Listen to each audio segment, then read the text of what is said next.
తెలంగాణలోని సంక్షేమ హాస్టళ్లపై special focus పెట్టాలని అధికారులను ఆదేశించారు సీఎం రేవంత్ రెడ్డి.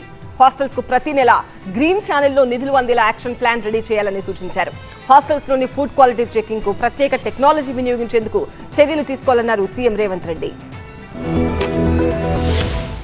సంక్షేమ హాస్టల్స్ లో సమస్యల ప్రక్షాళనకు సీఎం రేవంత్ రెడ్డి ప్రత్యేక దృష్టి సారించారు.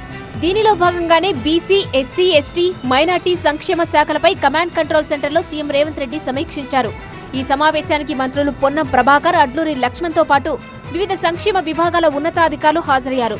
ఈ సందర్భంగా తెలంగాణలోని సంక్షేమ హాస్టల్స్ పై స్పెషల్ ఫోకస్ పెట్టాలని ఆదేశాలు ఇచ్చారు. సంక్షేమ హాస్టళ్ల వ్యవస్థలో పూర్తిస్థాయి డేటాతో అకౌంటబిలిటీ ఉండేలా చర్యలు చేపట్టాలని అధికారులకు సూచించారు. విద్యార్థులు, టీచింగ్, నాన్ టీచింగ్ సిబ్బందిని పూర్తిగా ఫేస్ రికగ్నిషన్ సిస్టమ్ పరిధిలోకి తీసుకురావాలన్నారు.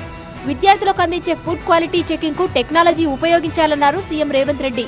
విద్యార్థులకు సరైన పోషకాలతో కూడిన పౌష్టికాహారం అందేలా చర్యలు తీసుకోవాలని, హాస్టళ్లలో విద్యార్థులకు అందించే దుస్తులు, పుస్తకాలు వారికి చేరుతున్నాయో లేదో ధృవీకరించాలని సూచించారు. అలాగే మౌలిక వసతుల విషయంలోనూ ప్రత్యేక దృష్టి పెట్టాలన్నారు. ప్రతి హాస్టల్లోనే పరిస్థితులపై పూర్తిస్థాయి డేటాను అప్పటికప్పుడు ఆన్లైన్లో అప్డేట్ చేసేలా చర్యలు తీసుకోవాలని, ఇందుకు అవసరమైన టెక్నాలజీని ఉపయోగించుకోవాలన్నారు.